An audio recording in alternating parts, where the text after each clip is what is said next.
Très bien. Ok. On va aller garder les petites oreilles. C'est à gauche ou à droite que tu as mal?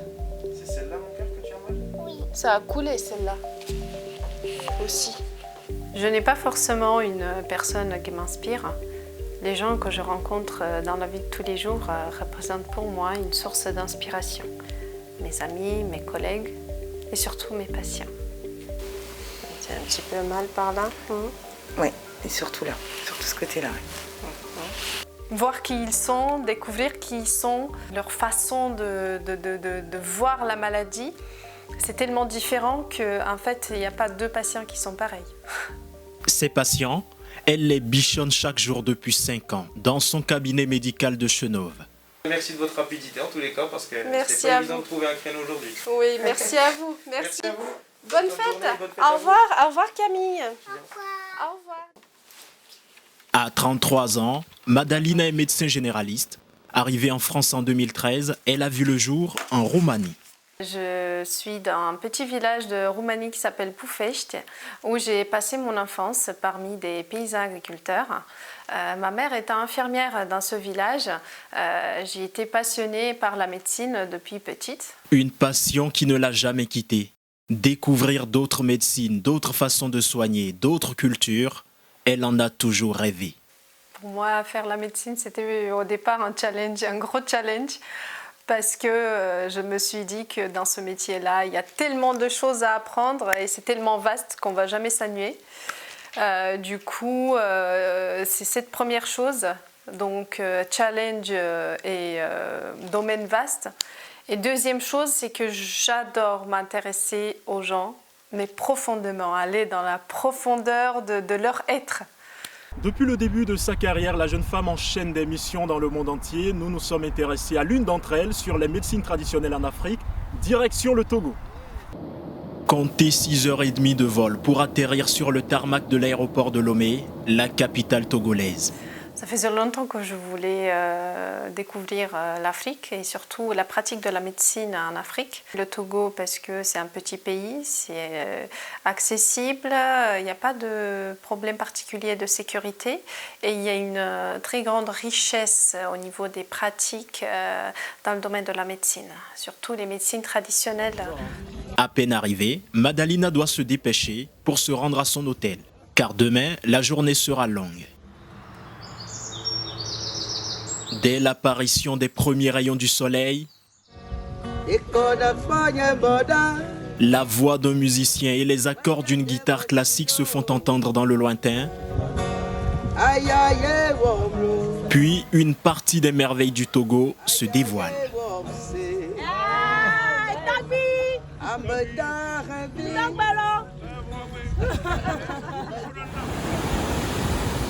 Ce matin-là, les vagues sont coiffées d'écume blanche, le ciel rayé par le vol des oiseaux. Escortée par des membres de l'association Métis France Togo, la médecin doit visiter l'illustre marché aux fétiches. Mais avant, elle a voulu prendre le pouls de 2 hôpitaux. Elle commence tout d'abord par celui de Kpalimé, niché dans la région des plateaux. À vue d'œil, la clôture paisible de l'hôpital de Kpalimé laisse présager qu'ici, tout va bien. Mais une fois à l'intérieur, le décor fait moins rêver.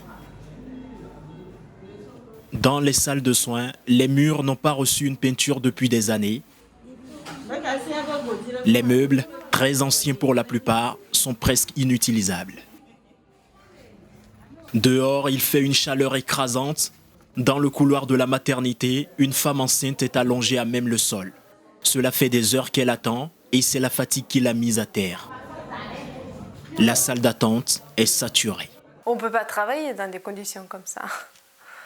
On ne peut pas travailler, on ne peut pas être efficace, ou en tout cas, on ne peut pas répondre aux besoins du patient d'une manière efficace. En fait, quand je suis entrée là, j'ai eu l'impression que le temps s'était arrêté. Donc, je suis revenue 50 ans en arrière. Les appareils sont rares et le plus souvent hors service. L'hôpital ne dispose pas des équipements médicaux nécessaires pour certaines opérations. Résultat, les accouchements par exemple se font sans anesthésie. On voit la souffrance dans la population de ce point de vue. En fait, on n'arrive pas à s'imaginer que quand on vient d'un pays où la santé est un droit, dans d'autres pays, la santé est un luxe. Il y a à peu près 14 morts par an, par accouchement, après l'accouchement.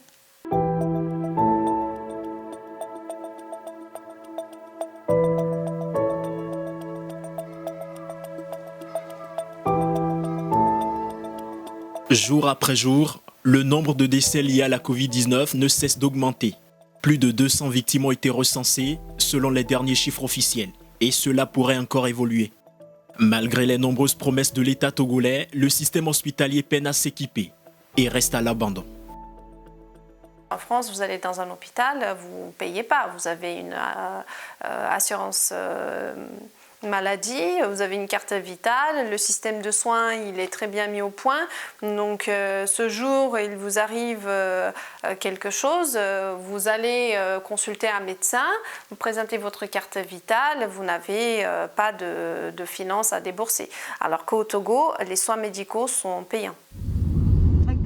À 3 heures de route de Kpalimé, le centre médico-social de Baguida est lui aussi dans un état critique. À un moment donné, nous avons visité le laboratoire de l'hôpital et le laborantant nous a dit, en ouvrant le réfrigérateur pour nous montrer les réactifs qu'ils utilisaient pour les analyses, je le cite, nous n'avons pas grand-chose, mais avec le peu qu'on a, on arrive quand même à faire avancer les choses.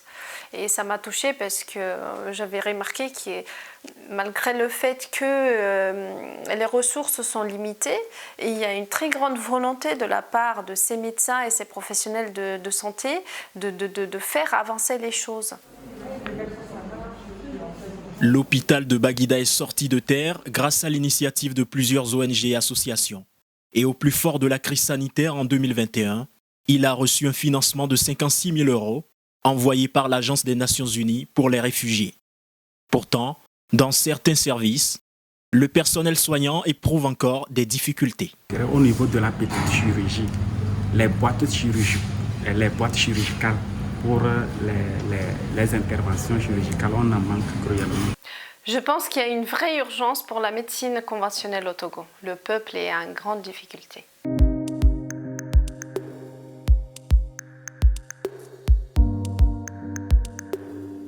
Pour échapper à ce désespoir cuisant et trouver un peu de tranquillité, la médecine traditionnelle est devenue pour la majorité des patients une bouée de sauvetage à laquelle ils s'accrochent. Bienvenue au marché des fétiches, encore appelé marché des féticheurs. C'est une pharmacie traditionnelle à ciel ouvert. Ce marché attire chaque année de nombreux touristes, 1200 mètres carrés de superficie, célèbre en Afrique pour la diversité de ses produits. Ce produit-là traite beaucoup de fibrome et ça traite les maux de hanche. L'ambiance était très bruyante, ça bougeait dans tous les sens et ça sentait très très fort. Sur les étalages, des crânes d'animaux, des peaux de bêtes, des cornes de bœuf exposés à la lumière du jour, dans une odeur à mi-chemin entre le remède et la putréfaction. Ces produits sont utilisés pour concocter des potions magiques supposées soulager ou guérir des patients malades. C'était des choses que j'ai jamais vues avant et surtout que je n'imaginais pas qu'on pourrait vendre ça ou acheter ça. Je ne voyais pas l'utilité, à quoi ça peut servir ces objets. Au marché des fétiches, la médecine traditionnelle et la médecine moderne se côtoient. Sur ce stand tenu par une vendeuse qui n'a aucune formation en médecine, on trouve notamment du parastamol, de l'amoxicilline et du diazépam. Ces médicaments sont souvent des contrefaçons en provenance du Nigeria. Normalement, au Togo, il y a une réglementation par rapport à ça. Donc, on n'a pas le droit de vendre des médicaments sur un stand au marché. Mais comme ces lois ne sont pas respectées, parce qu'il n'y a pas de contrôleur qui veille au respect de la loi, tout sort du contrôle. Et donc, les patients, par manque de moyens, par pauvreté, par désespoir, parce que ça coûte moins cher, ils achètent ces médicaments au marché. Dans les rues avoisinantes, sous un soleil de plomb, ce vendeur ambulant fait la promotion de son produit à corps et à cri. Ce jeune homme est l'un de ses clients fidèles. Pour quel problème vous avez acheté ça? Ça fait l'hémorroïde, problème de la hanche, fatigue générale, les infections. Ce qui peut être dangereux, c'est d'essayer de traiter une maladie grave avec ces produits-là ou ne pas consulter un médecin quand on a des symptômes sérieux qui peuvent relever d'une maladie grave. Dans les parages et surtout en petit comité, car confidentialité oblige, ce guérisseur propose des consultations aux patients. Sous l'œil curieux de ces deux touristes. Exceptionnellement, Madalina a eu droit à quelques démonstrations. La personne qui consulte le guérisseur, elle va mettre 1000 francs sur le tapis, c'est l'équivalent de 2 € à peu près chez nous. Et donc ensuite, elle formule une question dans sa tête. Donc elle ne dit pas la question sur la maladie à haute voix.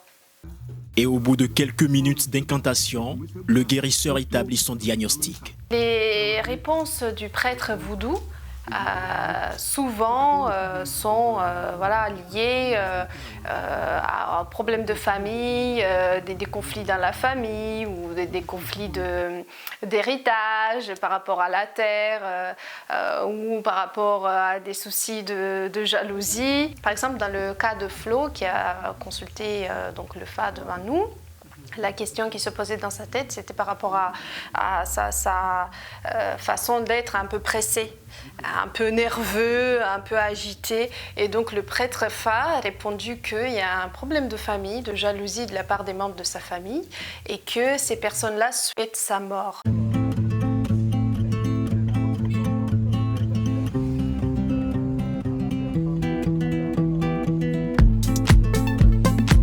Le voyage se poursuit dans l'arrière-pays d'Anéha, à la rencontre de l'un des naturopathes les plus connus du Togo, le Dr Believe. Et pour aller jusqu'à lui, il faut traverser ces champs de manioc à perte de vue et cette route sablonneuse qui s'étend sur des kilomètres à n'en plus finir. Chaque année, ce fils d'herboriste propose aux amoureux de la nature des programmes de bien-être et des formations pour découvrir la naturopathie africaine. Aujourd'hui, sous sa direction, une équipe de touristes part pour une immersion dans la nature, au plus près des plantes médicinales, aux qualités multiples.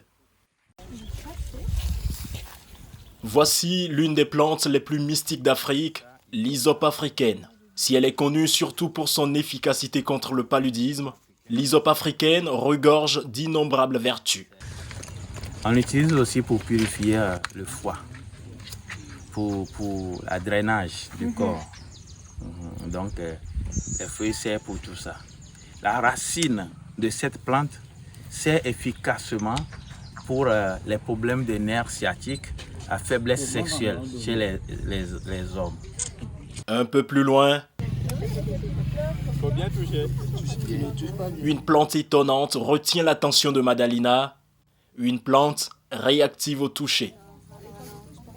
Vous l'avez peut-être deviné, c'est le mimosa. Mais le temps presse et notre expert a encore 2 plantes essentielles à montrer aux touristes avant le coucher du soleil.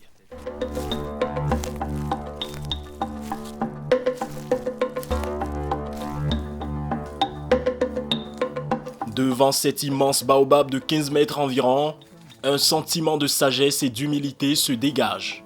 Et on se sent tout petit.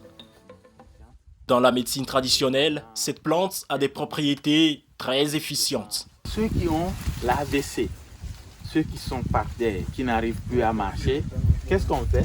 On cherche les racines de baobab, on cherche un peu de l'écorce et un peu des feuilles et on met ça au soleil juste pour quelques heures et après on prépare ça, on fait l'infusion.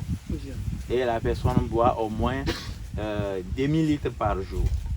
Demi-litre. Un demi-litre par jour. Ça fonctionne. Pour traiter l'hypertension, le diabète ou les troubles de la vision, le docteur Bilive recommande à ses patients le moringa, une plante nutritive. On utilise en poudre et on l'utilise ici pour préparer la sauce. Et c'est très très riche en protéines Ouais. et ça lutte contre la malnutrition. Donc c'est un arbre hyper important. Après avoir passé 15 jours riches d'échanges professionnels sur la médecine traditionnelle au Togo, elle en repart avec de précieux enseignements. Ce que j'ai aimé et ce que je pourrais déduire et prendre de cette pratique-là, ça serait l'approche vraiment personnalisée aux symptômes du patient, à sa maladie. C'est-à-dire considérer le patient avec ses symptômes et dans son environnement. Avec ses croyances, avec sa façon de vivre, avec son vécu, ses besoins, son passé, sa famille. La veille de son départ pour la France, la médecin assiste à une soirée musicale riche en spectacles. Les Togolais, ils ont de la joie de vivre, c'est un peuple souriant, accueillant, la musique et la danse résonnent partout et donc c'était une belle expérience que je garde profondément. La mission au Togo s'achève ainsi en beauté pour Madalina, mais elle se languit déjà de retourner sur le terrain pour explorer encore et encore les ramifications de la médecine traditionnelle, loin de l'Hexagone.